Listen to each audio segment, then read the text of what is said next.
میں کس انداز سے آپ کو سمجھاؤں، میں کس طریقے سے تمہیں بتاؤں۔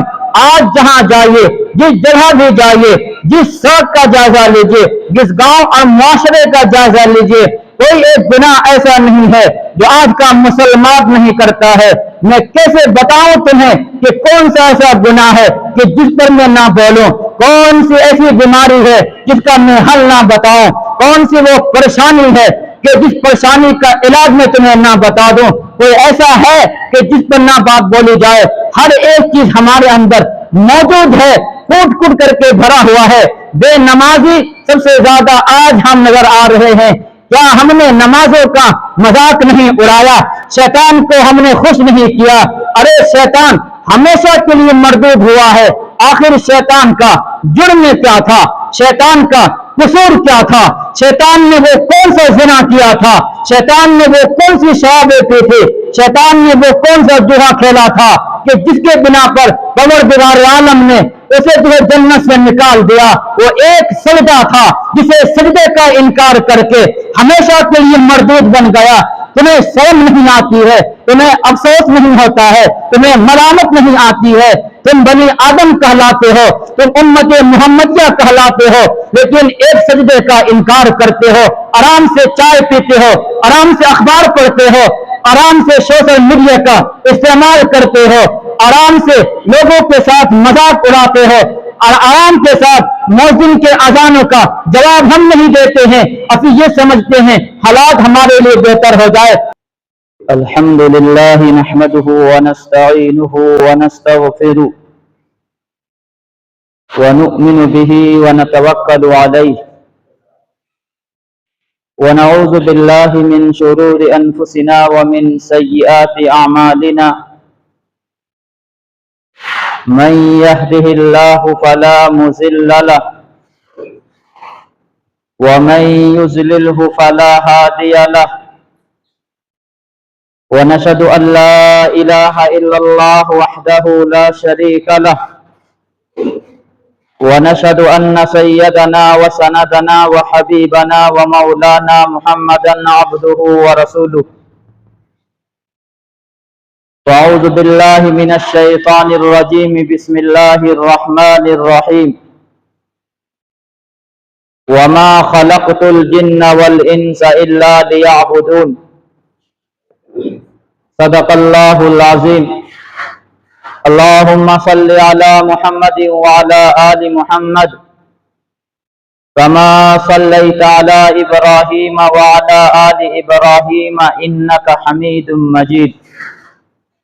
اللہم بارک علی محمد وعلی آل محمد کما بارکت علی ابراہیم وعلی آل ابراہیم انک حمید مجید۔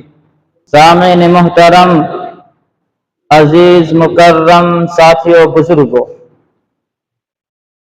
زندگی کو بہتر اور خوشگوار کس طریقے سے بنائی جائے، اس کے لیے کیا کرنا چاہیے، اور بہترین زندگی کس طریقے سے بنے گی، ہر آدمی اس فکر میں ہے کہ ہماری زندگی بہتر بنے، ہماری زندگی خوشگوار بنے، ہماری زندگی بابرکت بنے، ہمیں کوئی دنیا کی الجھن نہ ہو، کوئی پریشانی نہ ہو۔ ہر آدمی کی یہی چاہت ہوتی ہے، ہر آدمی کی یہی سوچ ہوتی ہے، ہر آدمی کو یہی چیز ستا رہی ہے کہ ہماری زندگی کیسے بہتر بنے گی، کیا کریں کہ ہماری زندگی بہتر ہو، ہماری زندگی بابرکت ہو۔ جب ہم دنیا سے جائیں تو ہم اس طریقے سے جائیں کہ اللہ ہم سے راضی ہو، رسول اللہ ہم سے راضی ہو، اور ہمارا ٹھکانہ جہنم نہیں بلکہ جنت بن جائے، ہمارا جنت میں جانے کا فیصلہ ہو جائے، ہمارے لیے جنت میں جانے کا اعلان ہو جائے۔ آخر وہ کون سا اعمال ہے جس کو کرنے سے ہم جنت میں جانے والے بن جائے؟ سامعین محترم، زندگی کو بنانے والی ذات اللہ رب العالمین کس طریقے سے ہماری جو ہے زندگی کو بہتر اور درست بنا دے۔ جب ہمارا تعلق اللہ سے جڑ جائے، جب ہمارا تعلق رسول اللہ کی ذات سے جڑ جائے، جب ہمارا تعلق اسلام سے جڑ جائے، جب ہمارا تعلق اسلام اور شریعت سے جڑ جائے، جب ہمارا تعلق مذہب اسلام سے جڑ جائے، تو معلوم ہوگا کہ ہماری زندگی بہتر بن رہی ہے، ہماری زندگی قیمتی بن رہی ہے۔ جب تک کہ ہمارا تعلق اللہ رب العالمین کے ذات سے نہ ہو جائے، جب تک کہ ہمارا تعلق محمد مصطفیٰ صلی اللہ علیہ وسلم کی ذات بابرکت سے تعلق نہ جڑ جائے، جب تک کہ ہم سنتوں پر عمل کرنے والے نہ بن جائے، جب تک کہ ہم رسول اللہ صلی اللہ علیہ وسلم کے طریقے کو نہ ماننے والے بن جائے، جب تک کہ ہم رسول اللہ کے لائے ہوئے شریعت اور دین کو اپنا معمول اور منصب نہ سمجھ لے، اس وقت تک ایک مسلمان اور ایک مومن کامیاب نہیں ہو سکتا ہے۔ وَمَا خَلَقْتُ الْجِنَّ وَالْإِنسَ إِلَّا لِيَعْبُدُونَ، پروردگار عالم نے فرمایا ہم نے انسان اور جنات کو اپنی عبادت کے لیے پیدا فرمایا ہے۔ الا لیعبدون کی تفسیر ہے الا لیعرفون، کہ پروردگار عالم نے انسان اور جنات کو اپنی معرفت کے لیے پیدا فرمایا ہے، یہ معلوم ہو جائے کہ اللہ کی ذات کون ہے، ہمیں دنیا میں کس نے بھیجا ہے، یہ زمین و زمان کو منانے والی ذات کون ہے۔ جب تک کہ اللہ کی معرفت نہ ہو جائے کہ پروردگار عالم کون ہے وہ ہستی جو سورج کو نکال رہا ہے، صبح کے وقت سورج نکل رہا ہے، شام ہوتے ہوئے سورج جو ہے ڈھل رہا ہے، کون ہے وہ ذات جو چاند کو نکال رہا ہے، چاند جو ہے نکلنے کے بعد کبھی چھوٹا کبھی باریک کبھی موٹا، یہ سب کرنے والی ذات کون ہے؟ آخر وہ کون ہے کہ جس کی اجازت سے درخت کے پتے ہل رہے ہیں؟ آخر وہ کون ذات ہے کہ جس کی اجازت کے بغیر درخت کا ایک پتا تک نہیں ہلتا ہے؟ آخر وہ کون ذات ہے کہ جس نے اتنے بڑے کائنات کو بنایا ہے، بغیر نمونے کے بنایا ہے، بغیر کھمبے کے بنایا ہے، بغیر ستون کے بنایا ہے؟ نگاہ کو دوڑاؤ گے، دیکھو گے آسمان کی طرف، لیکن پھر بھی تمہاری چاہت نہیں بھرے گی، بار بار دیکھنے کے بعد بھی یہی فیصلہ کرو گے آخر کوئی تو ہے اس دنیا کو چلانے والا، کوئی بنانے والا، کہ جو اتنا بڑا آسمان کو بغیر نمونے کے بنایا ہے، بغیر کھمبے کے بنایا ہے، بغیر ستون کے بنایا ہے۔ آخر یہی فیصلہ ہوگا، وہ رب العالمین کی ذات ہے، اللہ کی معرفت پیدا ہو جائے گی۔ جب انسان سمندر کا سفر کرتا ہے، سمندر میں اتنا سارا پانی ہے اور ساری چیزیں ہیں جو اپنے روانگی کے ساتھ یہ پانی چل رہا ہے، کہیں پر روک ٹوک نہیں ہے۔ اسی طریقے سے اس سے آگے بڑھیے، کچھ دریا ایسے ہیں، دو دریا آپس میں مل جاتے ہیں، لیکن اس کا پانی اس دریا میں، اس دریا کا پانی اس دریا میں، دونوں میں ملاوٹ نہیں ہے، دونوں میں پانی ملتا نہیں ہے۔ ملنے کے بعد سمجھ میں آ جاتا ہے فلاں دریا کا پانی یہ ہے، فلاں دریا کا پانی یہ ہے، اور اس زمین سے سارے خزانے کو نکالا ہے، بہترین قیمتی چیزوں کو نکالنے والی ذات آخر کون ہے؟ فیصلہ یہی ہوگا، تمہارا دل یہی کہے گا، اللہ کی معرفت پیدا یہی ہوگی کہ ہاں کوئی ہے جو اس کائنات کو چلا رہا ہے، جس کی معرفت، جس کو پہچاننا ضروری ہے، جس کو جاننا ضروری ہے، جس کی عبادت کرنا ضروری ہے۔ اسی طریقے سے ایک آدمی جو ہے جب وہ پیدا ہوا ہے، جب پیدا ہوا انسان دنیا میں آیا ہے، بچہ تھا، بچہ سے وہ تھوڑا بڑا ہوا، اس کے بعد جوان ہوا، جوان ہونے کے بعد پھر بوڑھا ہوتا ہے، بوڑھا ہونے کے بعد پھر وہ دنیا چھوڑ کر کے چلا جاتا ہے، بچہ سے پھر وہ بڑا ہوا، بڑا سے وہ جوان ہوا، جوان سے وہ بوڑھا ہوا۔ آخر یہ کیفیت بنانے والی ذات کون ہے، کس کی ہے؟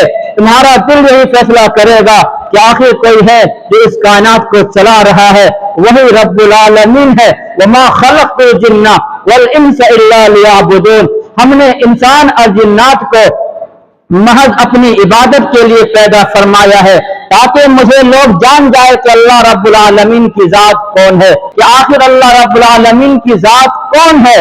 جب تک کہ آدمی اللہ کو نہیں پہچانے گا، اللہ کی معرفت دل میں نہیں آئے گی، اللہ رب العالمین کی عبادت کرنا آسان نہیں ہوگا۔ پروردگار عالم نے مختلف اندازے میں اپنی تعریف بیان فرمائی ہے۔ یسبح لہ السماوات السبع والارض ومن فیہن، یسبح للہ ما فی السماوات وما فی الارض الملک القدوس العزیز الحکیم، یسبح لہ ما فی السماوات وما فی الارض سبح اسم ربک الاعلی الذی خلق فسوی۔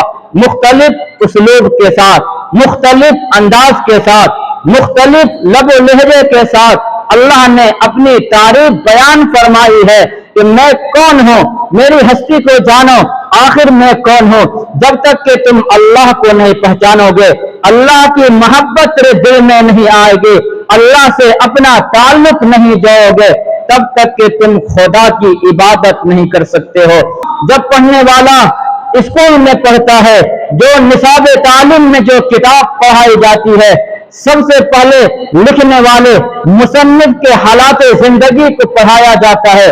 اس کتاب کو جس نے لکھا ہے، اس کا کریکٹر کیسا تھا، کیسا انسان تھا۔ اگر وہ انسان اچھا ہوتا ہے، اس کتاب کو پڑھنے میں بھی مزہ آتا ہے، لطف آتا ہے۔ اس کی کتاب جس اسکول میں پڑھائی جاتی ہے، اس کی کتاب مدرسوں میں پڑھائی جاتی ہے، کیوں؟ اس لیے کہ لکھنے والا اچھا ہے، بہتر ہے، نمازی ہے، پرہیزگار ہے، متقی ہے، اخلاص مند ہے، تمام چیز اس کے اندر موجود ہے، تو کتاب کو پڑھنے میں مزہ آتا ہے۔ اسی طریقے سے جب تک کہ اللہ کی معرفت تمہارے دل میں نہیں آئے گی، جب تک کہ تمہیں یہ معلوم نہیں ہوگا پروردگار عالم کون ہے، اس وقت تک تمہیں عبادت کرنے میں مزہ نہیں آئے گا، اپنا تعلق خدا سے جوڑنے نہیں پاؤ گے۔ اس لیے ضروری یہ ہے انسان اپنے رب کو پہچانے، اللہ رب العالمین کی ذات کو سمجھے کہ پروردگار عالم کی ذات کون ہے۔ سامعین محترم، وما خلقت الجن والانس الا لیعبدون، عبادت کے لیے اللہ نے پیدا فرمایا ہے۔ یہ زمین و زمان، یہ دریائیں، یہ موجیں، یہ تمام چیزیں گواہی دے رہی ہے کہ پروردگار عالم کی ذات موجود ہے۔ تو اپنا تعلق خدا سے جوڑیں گے تو ہماری زندگی بہتر بنے گی، پرسکون زندگی بنے گی۔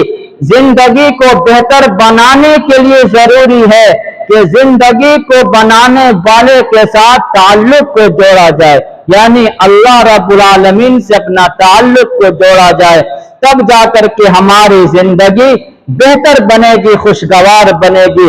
صرف مال و دولت کا ہونا، صرف روپیہ اور پیسہ کا ہونا، یہ زندگی کے بہترین بننے کے لیے ضروری نہیں ہے۔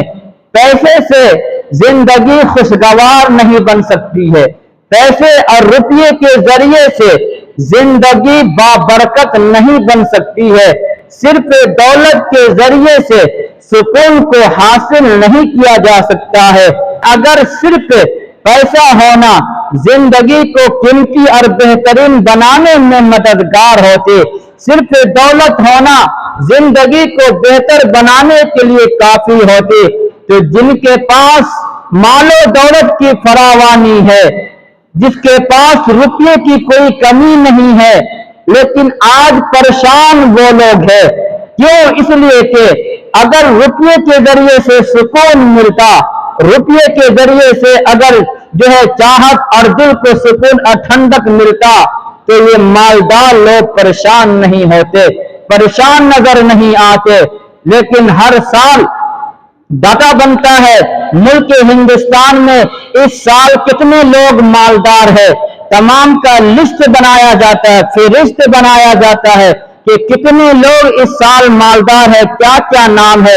اس کے بعد اس کے اندر یہ بھی لکھا جاتا ہے کہ اتنے مالداروں میں اگر مثال کے طور پر 30 مالدار ارب پتی اور خرب پتی 30 آدمی ہے، ان میں سے 18 کا نام یہ آتا ہے کہ اس نے سوسائڈ کیا ہے، خودکشی کر کے جان لی ہے۔ معلوم یہ ہوا ارب پتی ہونے سے دل کو سکون نہیں آ سکتا ہے، مالداری کے ذریعے سے زندگی کو بہتر اور قیمتی نہیں بنایا جا سکتا ہے۔